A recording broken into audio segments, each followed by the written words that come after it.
pela Nacional de Brasília para todo o Brasil. No ar, o Giro da Notícia.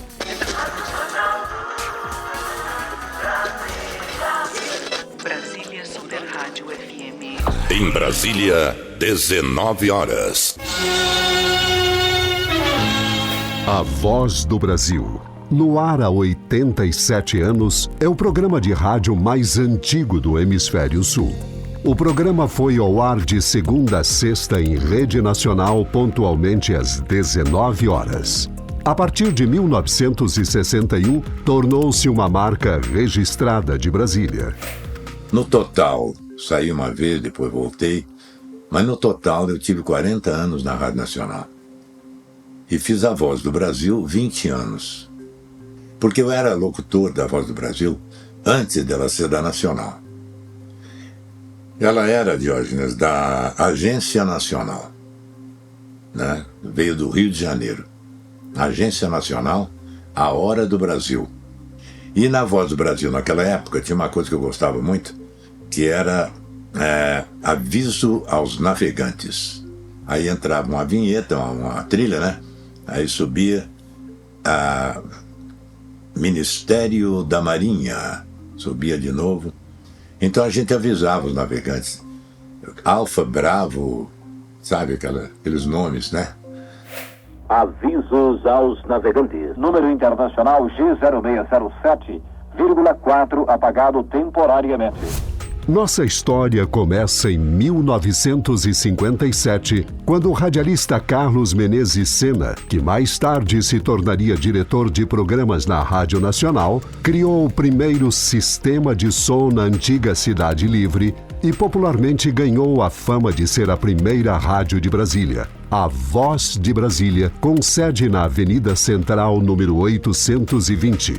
Ela foi o embrião das atuais rádios comunitárias e funcionou até maio de 1960. Quando chegamos em Brasília, havia no Núcleo Bandeirante um carro de som que fazia publicidade e que se chamava Voz de Brasília. Era uma publicidade móvel. E o Sena, então, vendo aquilo, achou interessante que a cidade já necessitava de algo mais. E ele comprou o nome A Voz de Brasília. E montou um estúdio, como se fosse um estúdio de rádio, no qual fazíamos propaganda, fazíamos anúncios de lojas e comércio em geral, e também atendíamos, fazíamos um serviço de utilidade pública muito grande, que era para cidadãos que chegavam a Brasília, não encontravam parentes, e através do nosso anúncio, logo já havia sanado essa dificuldade. E as empreiteiras também, que precisavam de trabalhadores e que ali encostavam seus caminhões e a gente prestava um trabalho não só para elas, como também para as pessoas que precisavam trabalhar. A Voz de Brasília funcionava na Avenida Central 820. Vinho do Marizal, Rio Grande do Norte. Chegando nessa cidade em 1960, 14 de abril. Cidade Livre. Eu chegando nessa cidade, encontrei uma radiodifusora, que ela que dizia tudo e que ensinava o nordestino de onde viesse a chegar e procurar o seu emprego em Brasília. Conheci o dono da rádio, Carlos Sena, muito inteligente, fazia questão de mostrar ao pessoal aonde estava o seu amigo, o seu irmãozinho que veio lá do Nordeste, ou do Sul, ou do Leste. Eu estou aqui na Avenida Central, ao lado da Caixa Econômica, ao lado do Banco do Brasil, onde realmente neste lugar funcionava a rádio, tudo de madeira. E hoje nós estamos nessa cidade, mostrando esse lugar e vendo a cidade linda, confeccionada por lei, núcleo bandeirante, cidade pioneira, cidade mãe.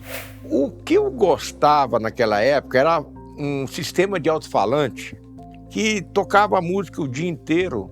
E tinha anúncios, precisa de secretária, precisa de doméstica, precisa de um motorista, que lá eram os nossos classificados na época. E quando eu cheguei aqui pela primeira vez, eu lembro que viemos para conhecer e estava tocando no sistema de alto-falante uma música, o Nat King Cole, Fascination.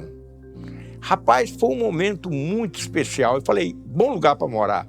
E graças a Deus, Estou aqui até hoje. Aquilo, né, das histórias, de tudo. Aí tinha as fotos, eu com o Luiz Gonzaga, que aí meu pai me falava que o Luiz Gonzaga vinha muito a Brasília. Ele vinha todo mês a Brasília fazer festa, ou fazer forró para os candangos. Né? Eu trabalhei na Alvorada e na Independência. Eu fazia transmissões junto com o Sena, a gente fazia muita reportagem social. Nós fazíamos concurso de Miss, fazíamos festas sociais do próprio governo, os grandes bailes, as grandes festas. Essa medalha eu recebi pelo Clube dos Pioneiros como a primeira locutora de Brasília. Eu cheguei aqui no dia que completei 9 anos, 17 de dezembro de 1956. Eu comecei, na verdade, no serviço de som que tinha na rodoviária do Plano Piloto. Era Servisom o nome. A rádio da estação rodoviária aqui no Plano Piloto. Eu cheguei com o pessoal que chamava os ônibus, anunciava a chegada e saída dos ônibus. A exemplo do aeroporto, né? Era diferente com os ônibus interestaduais chegando, partindo, enfim. Eu passando pela rodoviária do Plano Piloto, aí tinha uma pessoa lá anunciando pelo serviço de som que eles estavam à procura de locutor. Eu falei, sabe de uma coisa? Eu vou lá. Aí quando eu chego lá, eu falo, aguarda aí que nós vamos fazer um teste com você. No ar! No ar! Aí me deram um papel para que eu lesse. Eu, nervoso, nunca tinha falado no microfone. Microfone para falar, não. Para cantar, sim, mas para falar, nunca. Era a primeira vez. Aí me deram um papel lá, então leia esse texto aqui. E tinha lá uma palavra diagnóstico. Mas eu estava tão nervoso, que na hora eu diagnostico. Aí a mulher, que era a dona do serviço de som, ela, meu amigo, infelizmente você vai ter que primeiro aprender a falar o português para depois tentar se candidatar à vaga de locutor. Aí, então ela já me contratou e eu ficava anunciando as saídas, as partidas de ônibus e alguns textos comerciais que apareciam, eu ficava fazendo aquilo ali. Foi quando eu entrei para trabalhar como operador de áudio na Rádio Nacional. Em 31 de maio de 1958, com um discurso do presidente JK, é inaugurada a Rádio Nacional, a primeira emissora de radiodifusão local. A data de hoje tornou-se duplamente histórica para o Brasil, porque a gloriosa evocação do passado junta-se agora à epopeia da construção desta nova capital que acabamos de inaugurar. César Alencar, considerado o maior animador de programas de auditório do rádio brasileiro em todos os tempos, esteve em Brasília com sua equipe para a inauguração e conduziu um show no mezanino da estação rodoviária. Eu então voltei em 60, ainda a convite do JK, para fazer o show popular da inauguração da cidade. A inauguração da cidade. Porque eu me lembro que, inclusive, o show de gala foi montado pelo Carlos Machado. E foi feito no Palácio da Alvorada. E eu fiz o show da rua. Levei os artistas todos e fiz um negócio que ainda não estava terminado e que era a Estação Rodoviária de Brasília. E ficou chamado de o Show dos Candangos, que é uma coisa que usam até hoje, né? Até hoje. Isso foi um motivo de grande honra para mim, a inauguração de Brasília. A primeira grande transmissão radiofônica em Brasília aconteceu justamente no dia 21 de abril de 1960, dia da inauguração da capital brasileira. Mário Garófalo e Meira Filho, cada um para sua emissora, foram os protagonistas das épicas reportagens com direito a recorde de tempo no ar e prêmios internacionais.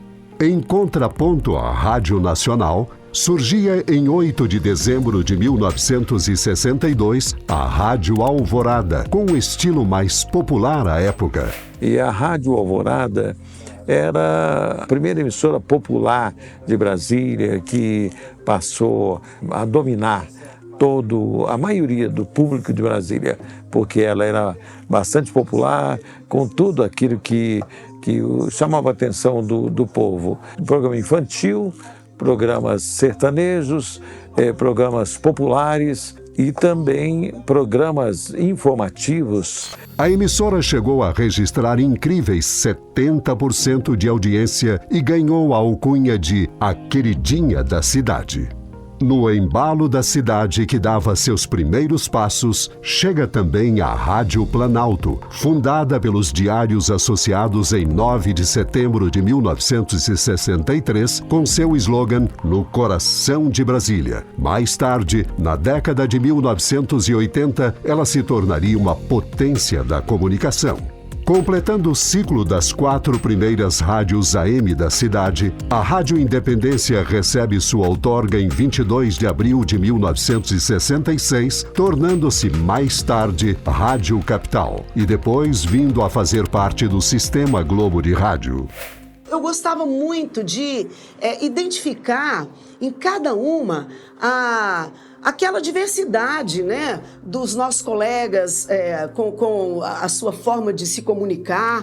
E a Rádio Independência também eu não posso deixar de falar, né, porque meu pai, ele fazia parte da programação com os seus horários, onde ele falava de esporte, tinha lá o programa do Roberto Ney, de vários outros colegas. O Edelson Moura também fazia um programa na Rádio Independência, que era muito famoso.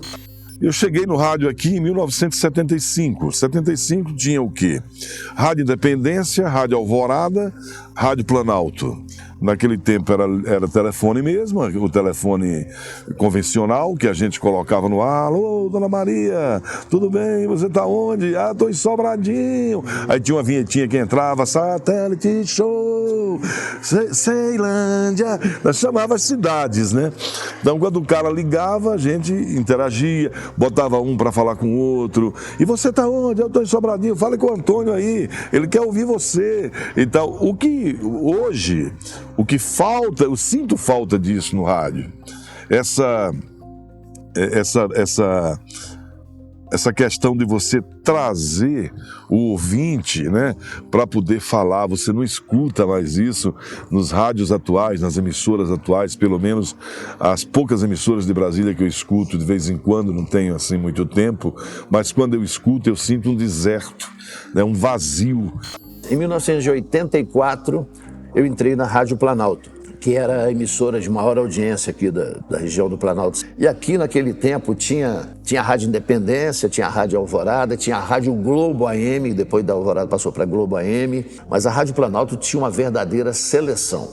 Tinha o Mário Eugênio, tinha Meira Filho, tinha o Chico Legal, tinha a Rose, que virou deputada na primeira legislatura, né? Tinha um dos maiores nomes que está na ativa até hoje, que é o compadre Juarez Fernandes, que é uma lenda do rádio brasileiro. Começou em Formosa, veio para outras emissoras, passou pela Rádio Globo, ficou na Rádio Planalto muitos anos, depois foi para a Rádio Atividade, onde ele está até hoje, liderando as madrugadas da atividade. E nós tivemos também uma turma da Rádio Nacional que a gente não pode esquecer. Nós tivemos lá Mascarenhas de Moraes, o embaixador de Goiás. São personalidades. O Roberto Ney foi um nome muito forte no rádio e na televisão de Brasília também. Luciano Barroso. A Rádio Nacional novamente mostra seu pioneirismo ao criar a primeira emissora FM em 1976 e a Rádio Nacional da Amazônia em 1977, que até hoje transmite de Brasília uma programação focada principalmente na integração do norte brasileiro aos demais pontos do país. E acabei sendo contratada na Rádio Nacional para fazer uma comunicação para integrar a Amazônia Legal. Porque antes, infelizmente, nós tínhamos assim uma imensa região do nosso país onde nos interiores não tínhamos emissoras de rádio. Aquelas das capitais, elas não tinham uma potência adequada para atingirem aquelas cidades. Então, o que é que restava para essa imensa população de todo esse interior da nossa Amazônia? Ouvirem as rádios estrangeiras. E realmente, né, eles tinham muita intimidade com locutores da BBC de Londres, da Voz da América, da Rádio Moscou e tantas outras que, inclusive, transmitiam as suas programações em português. Mas, na época, o governo federal, com essa preocupação de integrar a Amazônia com o nosso país, em todos os termos, com o esporte, com a música, com as notícias, então fomos para lá, para esse grande projeto da Rádio Nacional, da Rádio Brás, para integrar a Amazônia. Era um ouvintes de emissoras estrangeiras, de rádios da Colômbia, da Venezuela, da Bolívia, do Equador, do Suriname, rádios francesas, da Guiana Francesa. E então, o povo não falava o português, o povo não sabia o que realmente era Brasil direito, não sabia o que era uma Amazônia legal, né, a produção amazônica, a mata amazônica, o que significava para o mundo. E a Rádio Nacional da Amazônia foi criada para isso e conseguiu educar o povo, trazer o povo para o seio do Brasil. E com isso nós tivemos uma grande emissora que foi tudo, foi o telefone, o orelhão da Amazônia, tanto que o título até hoje existe esse título, o orelhão da Amazônia. Qual que é o orelhão da Amazônia? A Rádio Nacional da Amazônia. A gente ali tinha uma gama de pedidos musicais com várias tendências. As pessoas pediam músicas gaúchas, músicas sertanejas, rock, a MPB, a Jovem Guarda não ficava de fora. E daí então a gente pôde observar que toda essa diversidade não estava sendo levada para essa área que estava assim bem longe da nossa comunicação. E foi aí algo maravilhoso, porque inclusive muitas músicas que eu nem conhecia do sul do Brasil e até do Nordeste, nós começamos a entender o que realmente é o Brasil. A tia Leninha foi o maior nome da Rádio Nacional da Amazônia. Ela tinha um programa educativo para as crianças, mas que não servia só para as crianças, não, servia para os adultos também. E eu tive a oportunidade de viajar. A única vez que a tia Leninha saiu de Brasília para fazer show, eu fui com ela e com Chico Rei para Sinop, Colíder e Alta Floresta. Olha, vocês não têm noção da comoção que foi. A porta do hotel ficava cheia de gente, povo gritando, tia Leninha, uma coisa fantástica, sabe? Foi tão forte que ela não quis mais saber, não falou, essas pessoas estão me idolatrando, eu sou uma pessoa normal. Ela não aceitava a condição de ídolo, né? E aí ela só fez essa turnê, nunca mais ela fez um show. A sintonia do rádio esteve sempre presente nos grandes eventos esportivos. Quem se lembra das lendárias corridas dos 1000 quilômetros de Brasília, nos anos de 1960, realizadas em circuitos de rua no plano piloto, ou da primeira e única corrida de Fórmula 1, realizada em Brasília em 1974. Ele recebeu uma ligação à noite, umas 9 horas da noite, avisando para ele, passou um trator aqui, rompeu a sua linha. Aí ele falou, você vai comigo? Eu falei, vamos. Mas não, se prepare aí que nós vamos ter que dormir lá. Porque a corrida era de manhã, eu dormi no autódromo. E ele também, a gente dormiu lá naquela torre da imprensa, que a imprensa ficava lá em cima, a gente dormiu lá.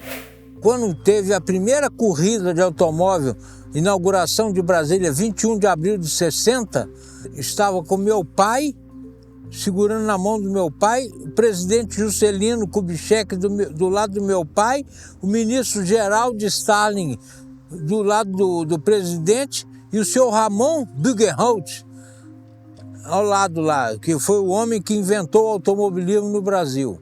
Henrique Frois estava transmitindo a corrida para a rádio. 3 tipos de competição que marcaram a história do esporte automobilístico em Brasília.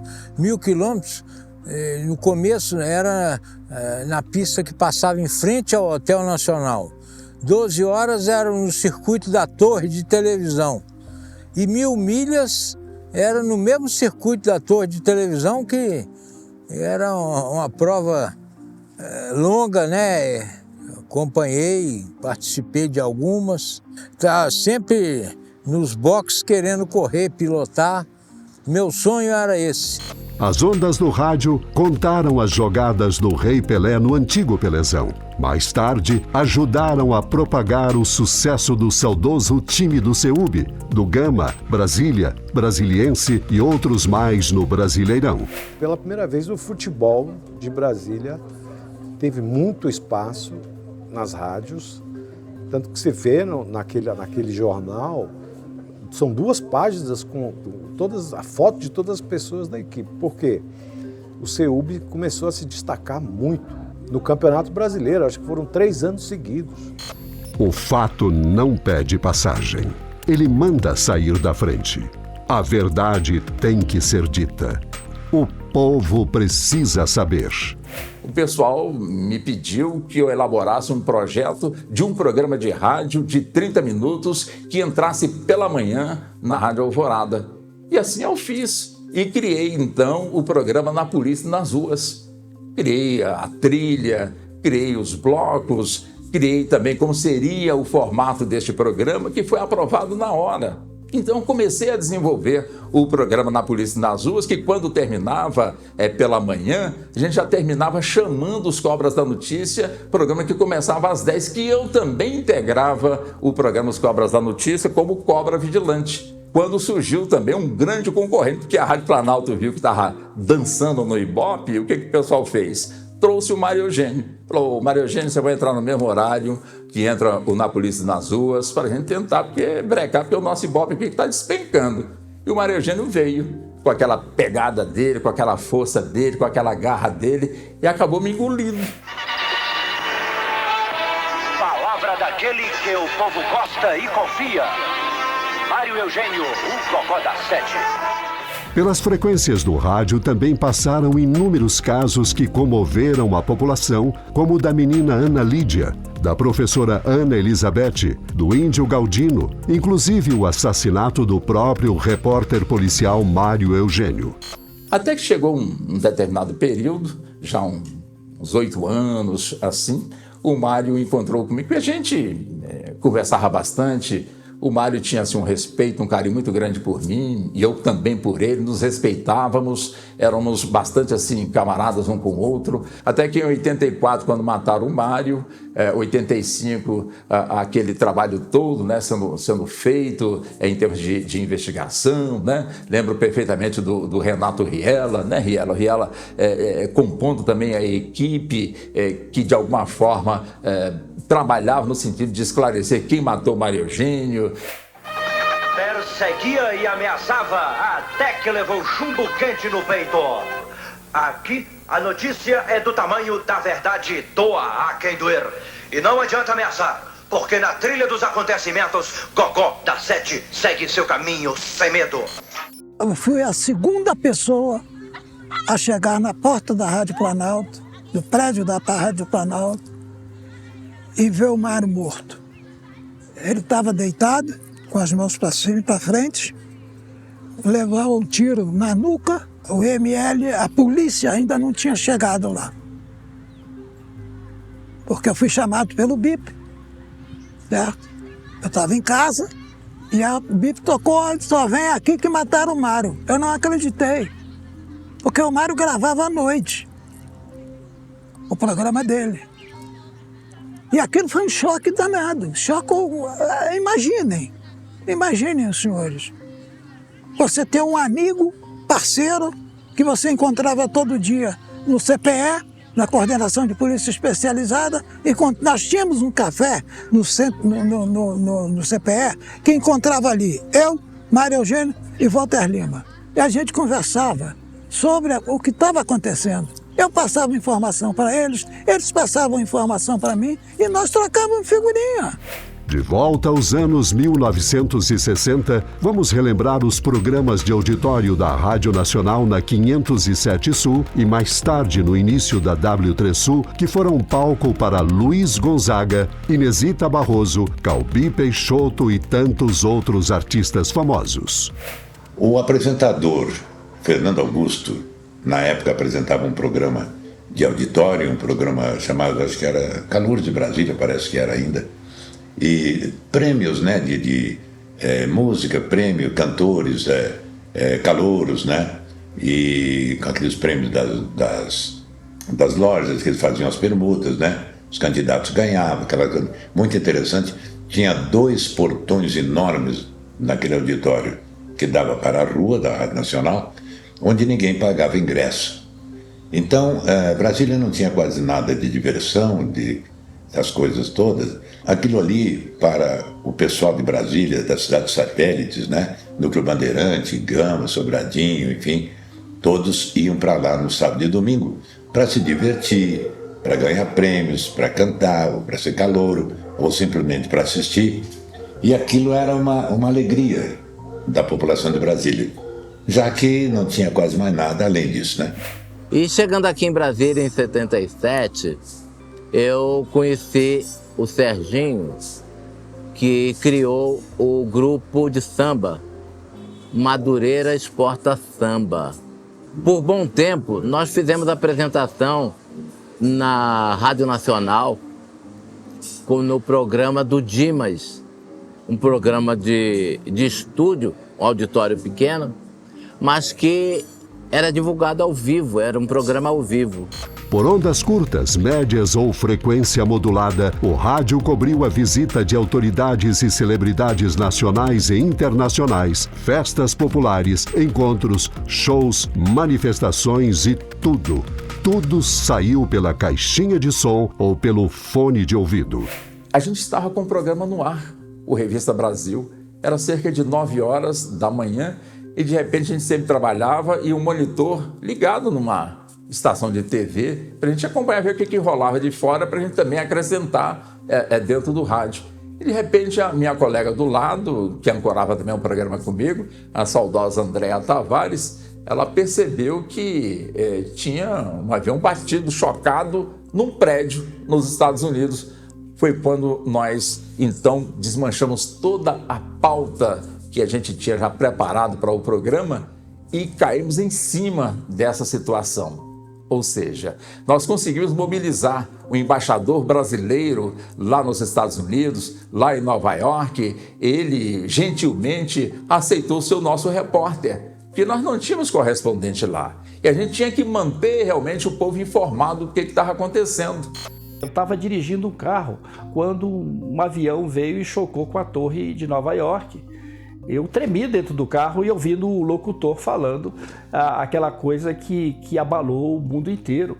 E eu estava ali ouvindo, naquele momento acontecendo, eu estacionei o carro e fui ouvir a notícia toda e vim correndo para casa para ver na televisão as imagens.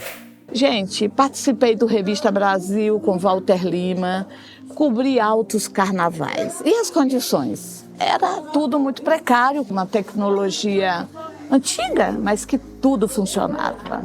Esse aparelho aqui era o que a gente se comunicava. Olha, entrávamos ao vivo falando do orelhão na rua, nesse aparelho aqui que vocês estão vendo, bem antigo, mas funcionava.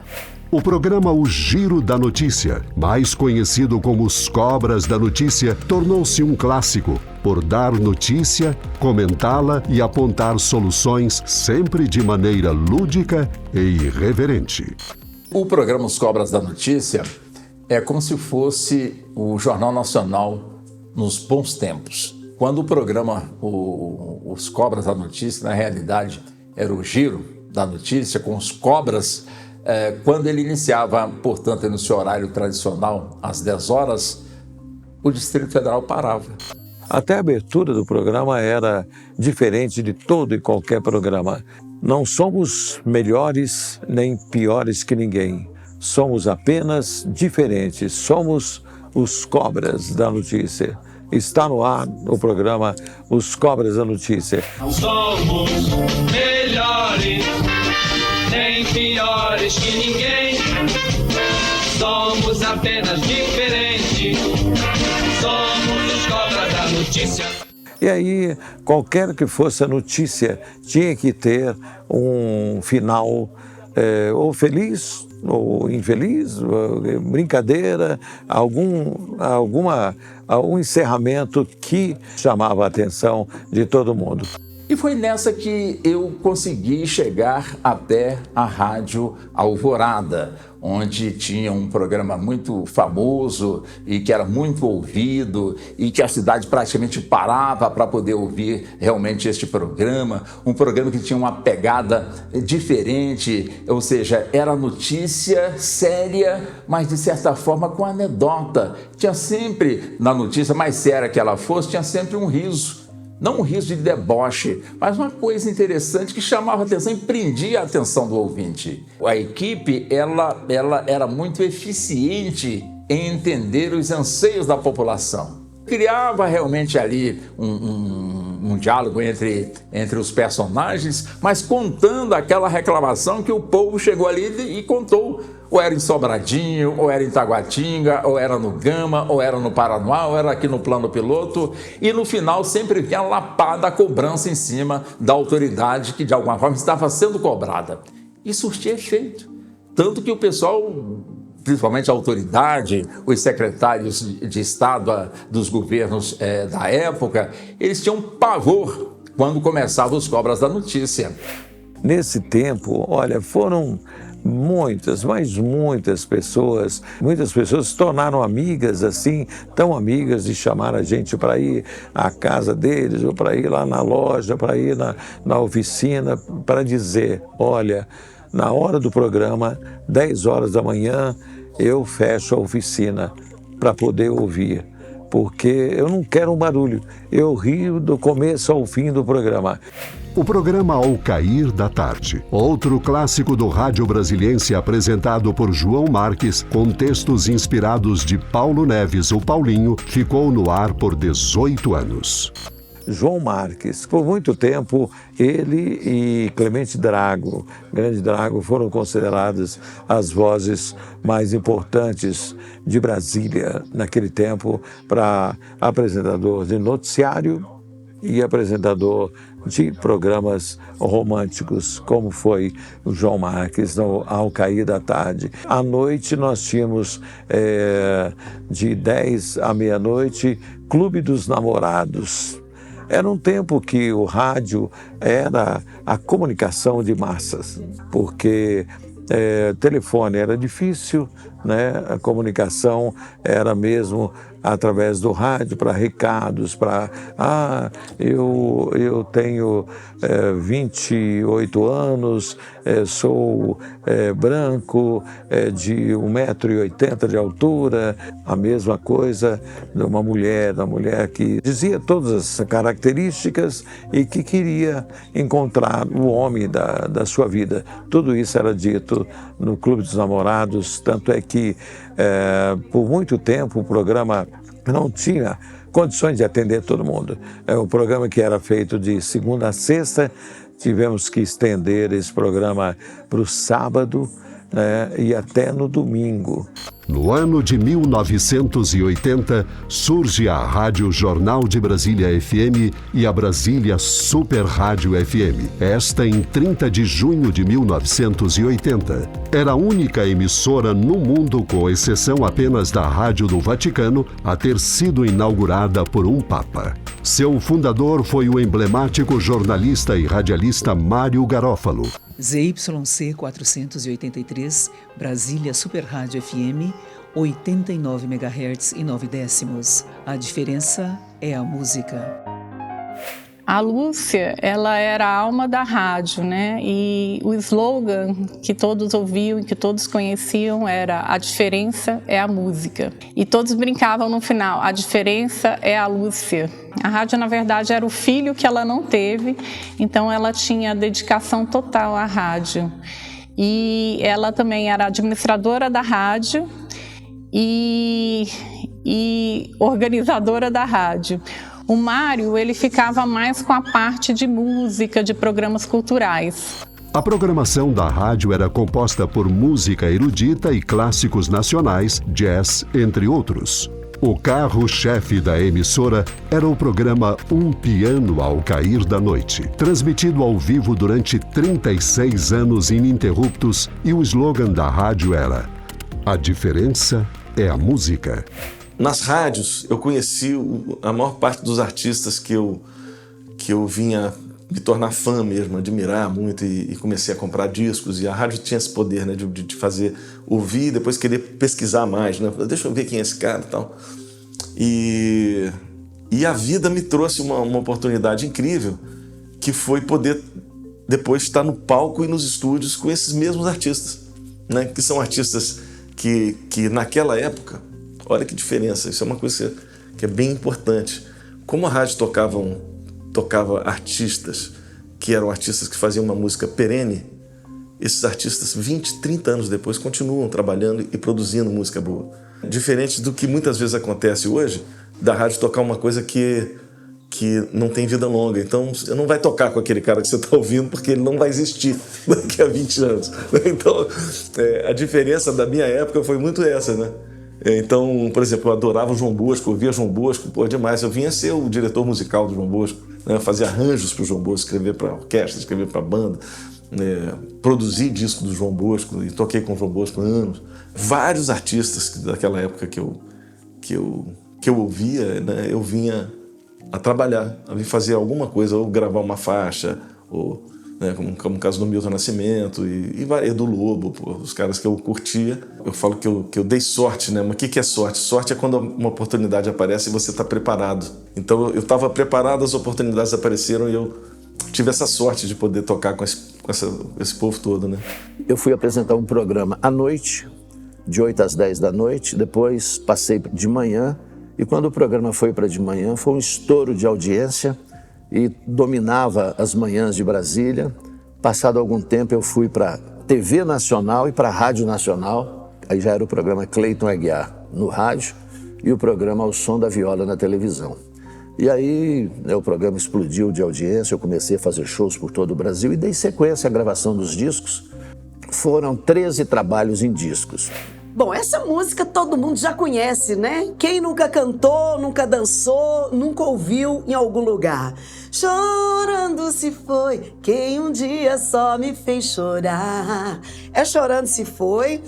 E por causa dessa música, eu recebi, dentre tantos outros títulos que eu recebi no rádio, eu recebi um título de Rainha da Lambada.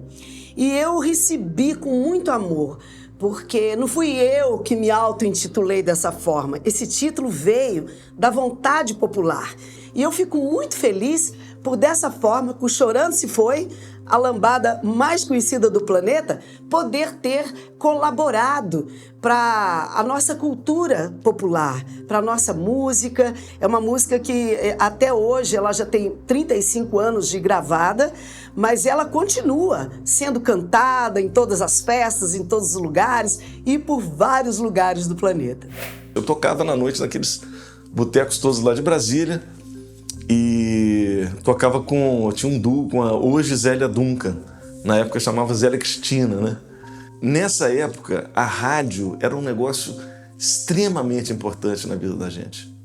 A rádio, ela apontava, ela nos apresentava o que tinha de melhor, né, na música brasileira. Então, foi na rádio que eu conheci a maior parte dos artistas, né, que eu vinha hoje a gente chama de seguir, né? Eu virei seguidor dos artistas, porque eu comecei a procurar essas pessoas, né? A rádio tocava o Milton Nascimento, tocava o Djavan, tocava Chico Buarque.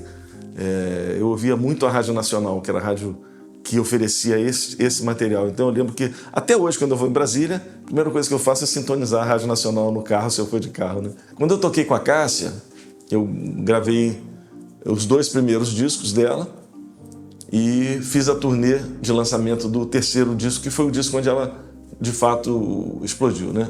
O produtor estava com a gente viajando, falou, olha, estão trabalhando um ECT lá em Recife, vocês vão ver quando a gente chegar em Recife, essa música vai começar a dar resposta. Cara, ou seja, trabalhar a música, para quem não sabe, é botar a música para tocar na rádio, né? Então começou a botar a música para tocar na rádio, e as pessoas vão aprendendo aquela música, né? E vão gostando, né? Quanto mais ouvem, mais gostam, né? E aí eu lembro que em Salvador a gente fazia, tava com um cara que carimba posta, né? Quando chegamos em Recife, tava com um cara que... Uá! Aquela loucura, as pessoas gritando, eu falei, porra, agora entendi o poder da rádio. É muito doido, né, cara? Uma turma maravilhosa que realmente fazia um rádio vibrante no Distrito Federal. Fausto Farias, um grande produtor, Roberto Cavalcante, Celso de Marco, Ralph Siqueira, Gilberto Amaral, uma turma expressiva que estava no rádio levando a comunicação. Rádio Nacional da Amazônia, que é uma emissora pouco conhecida e, para mim, a mais importante emissora de rádio da história do rádio brasileiro, porque ela atingia uma região que não tinha contato com o mundo. Gravei demais. Com 10 anos de profissão, eu tinha gravado 30 mil comerciais. Só comerciais. As agências Se somaram, fizeram os cálculos e deu mais ou menos isso com 10 anos de profissão. Apenas 10. Tive 52 anos de profissão. E Brasília nas ondas do rádio. Algo assim que mexe com o nosso coração. Por quê?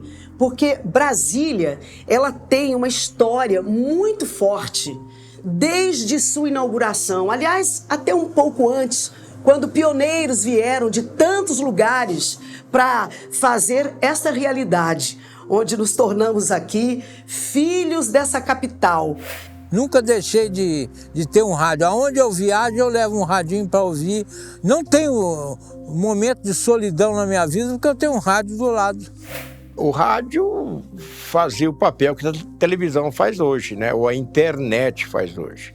Então o rádio era um meio de você saber do que estava acontecendo no Brasil e no mundo, além dos jornais, né? Mas era mais usual o rádio. O rádio ficava ligado na casa da gente o dia inteiro. O rádio tem essa coisa, você ouve e imagina. Então foi uma das fontes de desenvolvimento da imaginação. Eu acho que aí é um dos princípios do exercício da imaginação. Você sonhava com as coisas que você ouvia. Você sonhava com as coisas que você escutava, não é? E para mim, hoje, vendo a carreira que eu segui e os tempos modernos, eu vejo que é essa coisa, as palavras, o poder das palavras, o poder da comunicação e transformar aquelas palavras em sonhos e transformar os sonhos em realidade. Na cidade, no campo, no sertão, na beira do rio, no meio da mata, na beira do mar. Minha voz chegando em toda parte, em qualquer caminho, em qualquer lugar. É a voz de um povo valente e forte que agora junto vai se contar.